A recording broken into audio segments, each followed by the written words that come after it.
What if I told you that during the Battle of the Bulge, American soldiers began shooting other American soldiers on sight because they couldn't tell who was real and who was a Nazi in disguise? That Adolf Hitler personally authorized a mission so audacious it could only be led by the most dangerous commando in the SS. A man who would dress his elite troops in American uniforms, teach them to speak perfect English, and send them behind enemy lines to spread chaos, assassinate generals, and perhaps even kill Dwight Eisenhower himself? This is the story of Operation Greif, the most controversial special operations mission of World War II. A mission so bold it violated every law of war. A mission that turned the Allied rear into a paranoid nightmare where no one could be trusted. And it almost worked.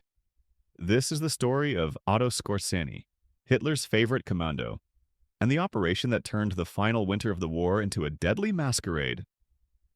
October 1944. Nazi Germany is collapsing. The Allies have liberated France, crossed into Belgium, and are approaching the German border. Soviet forces are crushing Wehrmacht divisions on the Eastern Front. The war seems all but over, just a matter of months before the Reich's final defeat. But Adolf Hitler has one more card to play. In a secret meeting at the Wolf's Lair, Hitler summons SS Obersturmbannführer Otto Skorzeny, a man who has become a legend in the Third Reich for operations so daring they seemed impossible. Otto Skorzeny was not a typical Nazi officer. Standing 6 feet 4 inches with a distinctive dueling scar across his face, he looked like a character from a propaganda film. But unlike many Nazi leaders who were bureaucrats playing soldier, Skorzeny was the genuine article, a commando who led from the front. His most famous operation had occurred just a year earlier, in September 1943, when Mussolini, Hitler's ally and the Italian dictator, had been overthrown and imprisoned in a mountain resort hotel atop the Gran Sasso Massif. The Italians assumed he was unreachable. Skorzeny led a glider assault directly onto the mountain, landed on the hotel's small plateau, overwhelmed the guards without firing a shot, and flew Mussolini out in a tiny Fieseler-Storch aircraft that barely made it off the mountain. The rescue was so audacious that even Allied commanders grudgingly admired its execution. Hitler was ecstatic. He promoted Skorzeny and began planning even more ambitious operations. Now, in October 1944, Hitler had a new mission, one that would make the Mussolini rescue look conventional by comparison. Hitler's plan was to launch a massive surprise offensive through the Ardennes forest, the same route Germany had used to devastating effect in 1940. The goal was to split the Allied armies, capture the port of Antwerp, and force the Western Allies to negotiate a separate peace. But the offensive needed more than just tanks and artillery. It needed chaos behind enemy lines.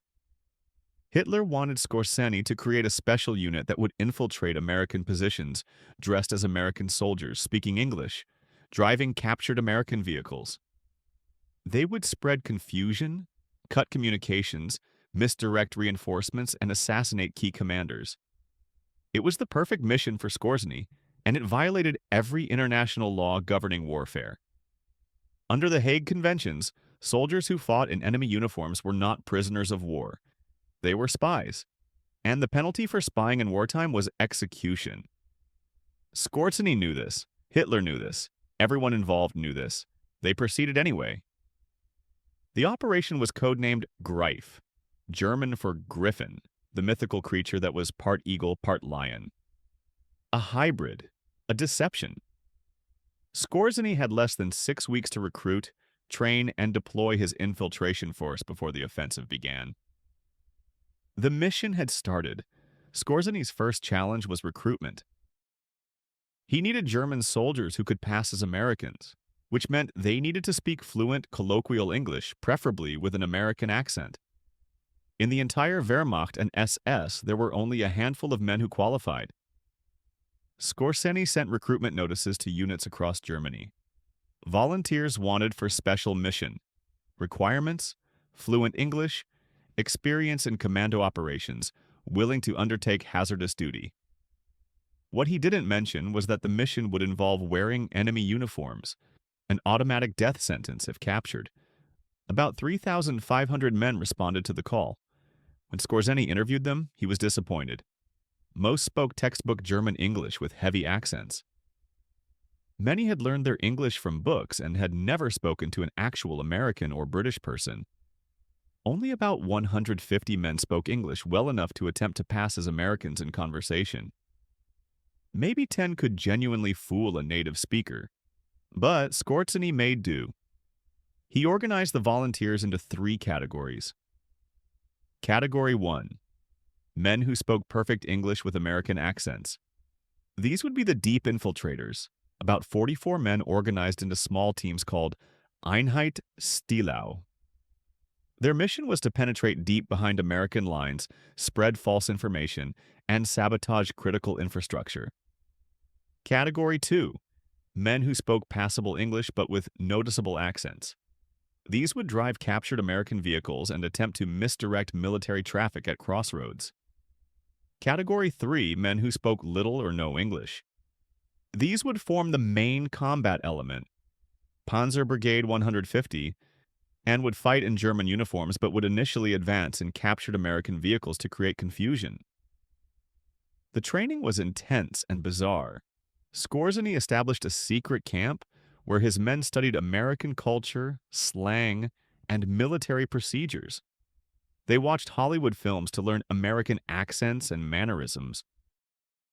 They practiced chewing gum, something German soldiers never did. They learned to smoke American cigarettes differently than Germans smoked.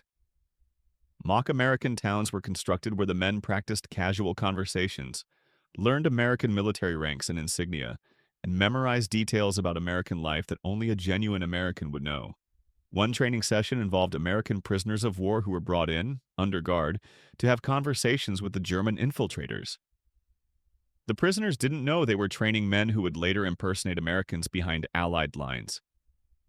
Meanwhile, Skorzeny's logistics team faced an even more daunting challenge: acquiring American equipment. They needed jeeps, trucks, tanks, uniforms, weapons, all American-made. German intelligence scoured occupied territories and even appealed to German units to turn in any captured American equipment. The results were pathetic. They managed to acquire 15 American tanks and tank destroyers, far short of the 60 requested, 30 jeeps instead of 100, 15 trucks instead of 50, limited quantities of American uniforms, many incomplete or in poor condition, a handful of American weapons. Making matters worse, German industrial designers tried to disguise German tanks as American Sherman tanks by adding sheet metal and paint. The results were unconvincing. The disguised Panther tanks still had completely different silhouettes, track patterns, and engine sounds. But time was running out. The offensive was scheduled for December 16, 1944. Skorzeny would have to make do with what he had. As the operation took shape, Skorzeny faced an ethical and practical dilemma. International law was clear. Combatants must wear uniforms that clearly identify their nation. Fighting in enemy uniforms was espionage, punishable by death. Skorzeny was not a stupid man. He understood that sending his troops behind American lines in U.S. uniforms was signing their death warrants if they were captured. His solution was a legal fiction that fooled no one but provided thin cover. He ordered his men to wear German uniforms underneath their American uniforms. The theory was that if confronted or engaged in combat, they could quickly remove the American outer layer and fight as German soldiers. This was absurd in practice. No soldier in a firefight has time to strip off a uniform layer. But it gave Skorzeny plausible deniability and his men a legal fig leaf, however transparent. The mission itself evolved as planning continued. Initially, Skorzeny proposed that small teams would penetrate deep behind American lines to cut telephone lines and disrupt communications, change road signs to misdirect American reinforcements, spread false rumors to create panic, assassinate senior American commanders. But as Hitler became more involved, the mission parameters grew more ambitious and more fantastical. Hitler became obsessed with the idea of assassinating the Supreme Allied Commander, General Dwight Eisenhower. According to later testimony, Hitler believed that killing Eisenhower would decapitate Allied leadership and throw the Western Front into chaos. He allegedly ordered Scorsese to make Eisenhower's assassination a primary objective. Whether Scorsese actually received this specific order remains disputed. Scorsese himself gave contradictory accounts after the war, but the rumor spread, and that rumor would have consequences more significant than the actual plan.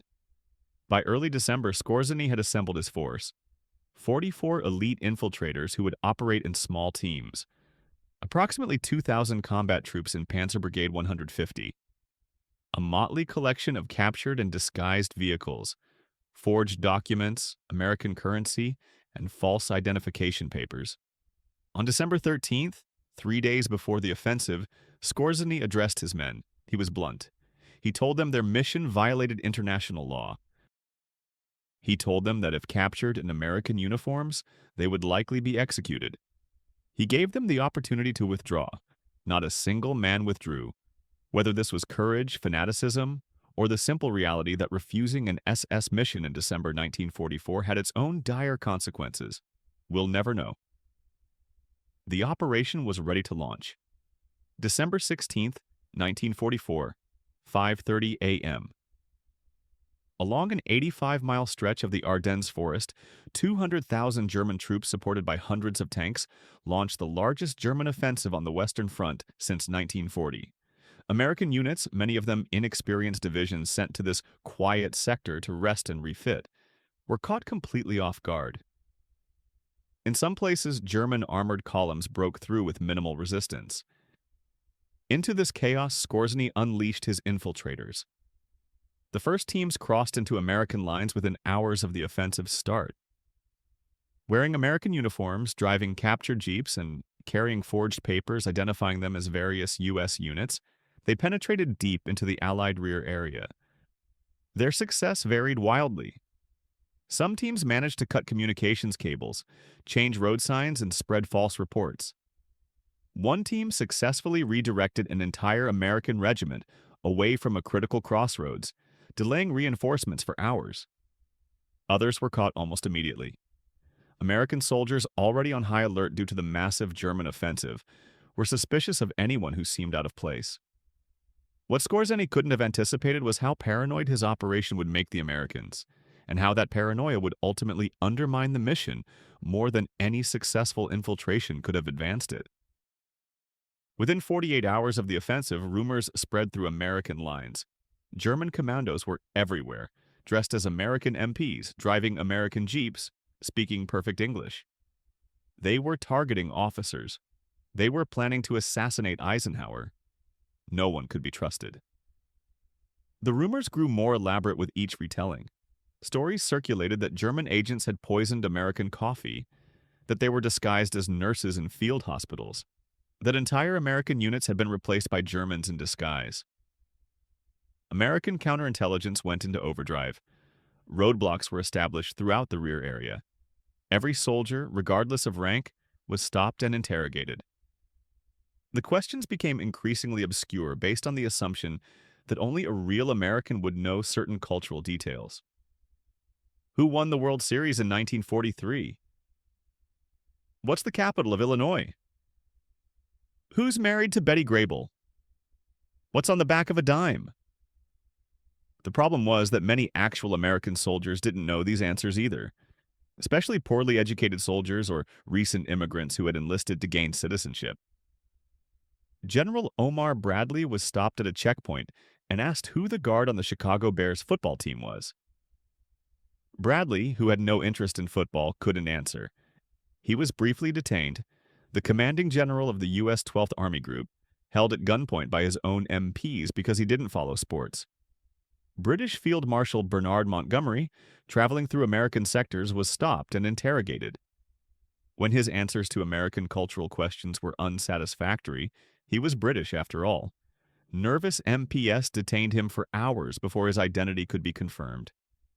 The paranoia peaked when counterintelligence officers informed Eisenhower of a credible threat to his life, based on rumors of Scorsese's assassination mission. Eisenhower was placed under virtual house arrest at his headquarters in Versailles. He was surrounded by guards, forbidden from leaving the compound, and essentially imprisoned for his own protection. Eisenhower hated it. He complained bitterly that he was a prisoner in my own headquarters, and that Skorzny's handful of commandos had accomplished what an entire German army couldn't. They'd removed him from command during the most critical battle of the war. While paranoia paralyzed the American rear, Skorzny's actual infiltrators were having far less success than the rumors suggested. Of the approximately 44 men in deep infiltration teams, most were caught within the first few days. Some were betrayed by small details. One team was stopped at a checkpoint and asked the password. They knew the password, but when asked for the countersign, they hesitated just a moment too long. American MPS, already on edge, opened fire. The infiltrators were killed before they could surrender. Another team was stopped and asked casual questions about American sports. They'd been trained on baseball, but the MP happened to ask about basketball. Their confused responses prompted further interrogation, and under pressure they made mistakes that revealed them. Several teams were caught because of their vehicles. The captured American Jeeps had been meticulously maintained, too meticulously. Real American Jeeps in combat were covered in mud, had loose parts, and showed wear. The German Jeeps looked like they'd just been serviced. Sharp-eyed American mechanics noticed and reported them. The most successful infiltration team managed to reach as far as the Meuse River before being caught. They had successfully changed road signs, cut some communication lines, and reported American positions back to German intelligence. But when they were finally stopped at a roadblock, their perfect English and correct papers weren't enough. An American sergeant noticed that their watch caps were slightly different from standard issue. It was a tiny detail, but in the paranoid atmosphere, it was enough to trigger detention. Under interrogation, they broke. Within a week, nearly all the infiltration teams had been captured or killed. And here's where the story becomes darkest. Under the laws of war, these men were not entitled to prisoner of war status. They were spies, caught fighting in enemy uniforms. The penalty was death. American military tribunals were convened rapidly. The proceedings were brief. The verdicts were unanimous. In late December 1944 and January 1945, 18 captured members of Operation Greif were executed by firing squad. The executions were controversial. Some American officers argued that the men were simply following orders and shouldn't be executed for their commanders' decisions to violate international law. Others pointed out that the law was clear and that showing leniency would encourage future violations. The executions proceeded. The men were offered last rites, allowed to write letters to their families, and shot at dawn by firing squads. One condemned soldier, Gunther Billing, wrote a final letter to his mother. "I do not fear death. I only regret that I will not see Germany free again. But I die knowing I did my duty." It's worth noting the tragedy here. These men were convinced they were serving a righteous cause, defending their homeland, and acting with honor. Even as they fought for a regime committing genocide, their courage in facing execution doesn't change that their cause was evil, but it does illustrate how ordinary men can commit themselves to terrible purposes while maintaining personal codes of honor and duty. By late December, Operation Greif had effectively ended. The infiltration teams were captured or dead. The Panzer Brigade 150, the main combat element, had been thrown into conventional fighting and was decimated. The disguised German tanks fooled no one and were quickly destroyed. Skorzny himself led a combat attack on the town of Malmedy but was repulsed with heavy losses.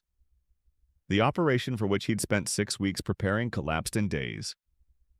From a tactical standpoint, Operation Greif was a failure. It achieved none of its objectives. Eisenhower was not assassinated. No major communications infrastructure was successfully destroyed. No significant reinforcements were misdirected. The infiltrators caused minimal actual damage. But from a psychological warfare standpoint, the operation was bizarrely successful.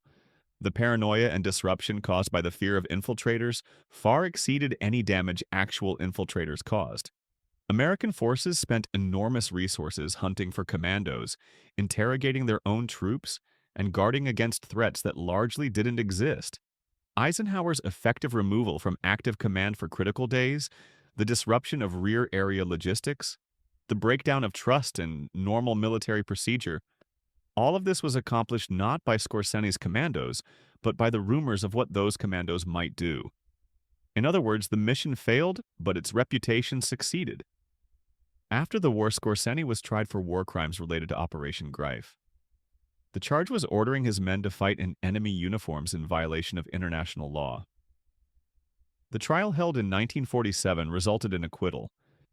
Scorseni's defense argued that he had ordered his men to remove American uniforms before engaging in combat, and that the infiltration itself, while deceptive, wasn't technically illegal if they weren't fighting while disguised. More controversially, the defense called a British officer who testified that Allied forces had also used enemy uniforms for infiltration missions.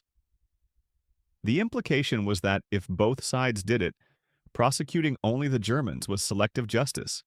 The tribunal acquitted Scorseni, though the legal reasoning was dubious and the verdict remains controversial. What's clear is that the 18 men who were executed during the battle received harsher justice than the commander who sent them.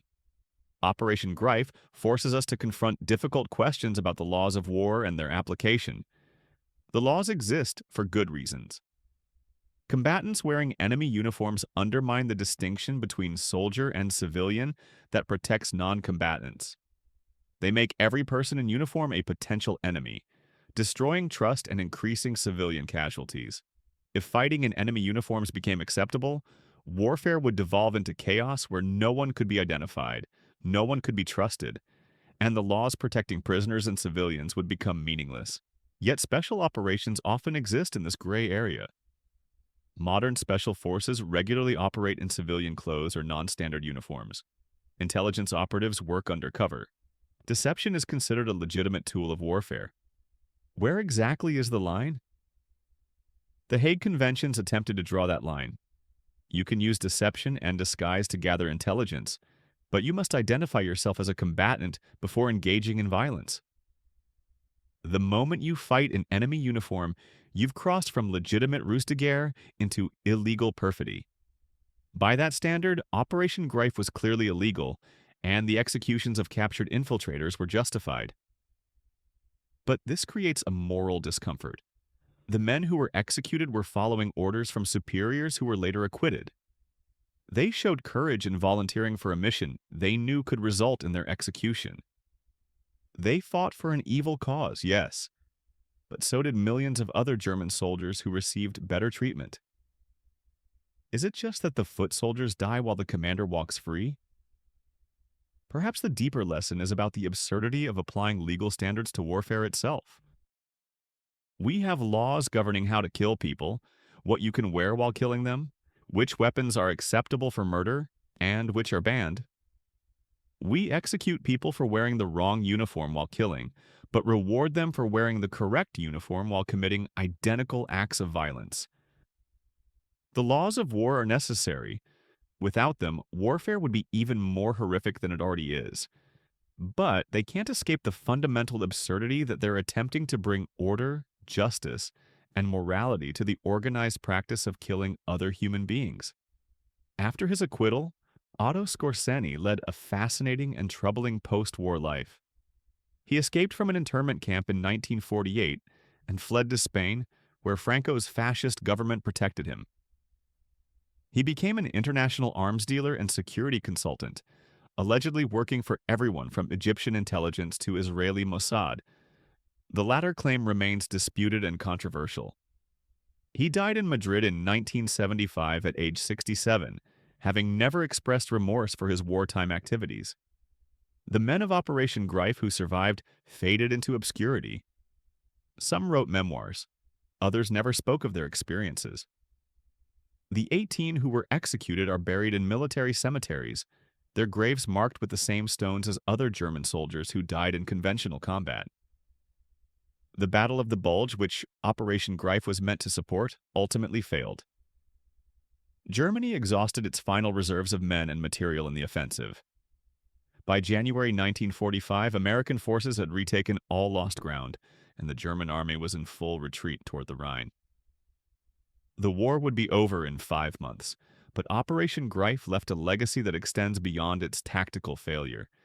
It demonstrated how psychological warfare, The manipulation of fear and uncertainty can be more effective than actual sabotage. A handful of infiltrators created paranoia that affected hundreds of thousands of troops. It showed how the laws of war, however necessary, are applied inconsistently and can punish the powerless while excusing the powerful. And it revealed how men can show courage, discipline, and even honor while serving utterly dishonorable causes. The commandos who volunteered for Operation Greif knew they might be executed. They went anyway. That's a form of courage. But they volunteered to fight for Nazi Germany in its final, desperate attempt to prolong a war that was perpetuating genocide. That's service to evil. Both things can be true simultaneously.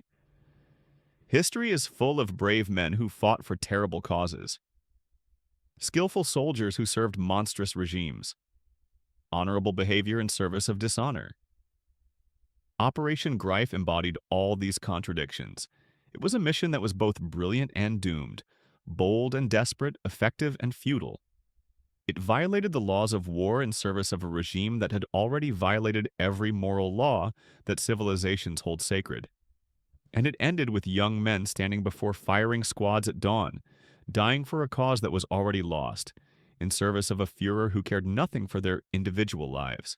They died believing they were heroes. History remembers them, if at all, as footnotes to a failed offensive in a war that their nation should never have started. What would you die for? What cause would you consider worth the ultimate sacrifice? And how would you know, really know, that the cause you're willing to die for is actually worth dying for? If this story challenged you, made you think about loyalty, law, and the contradictions of warfare, then hit that subscribe button. The most important lessons of history aren't found in the victories we celebrate, but in the moral complexities we'd rather ignore.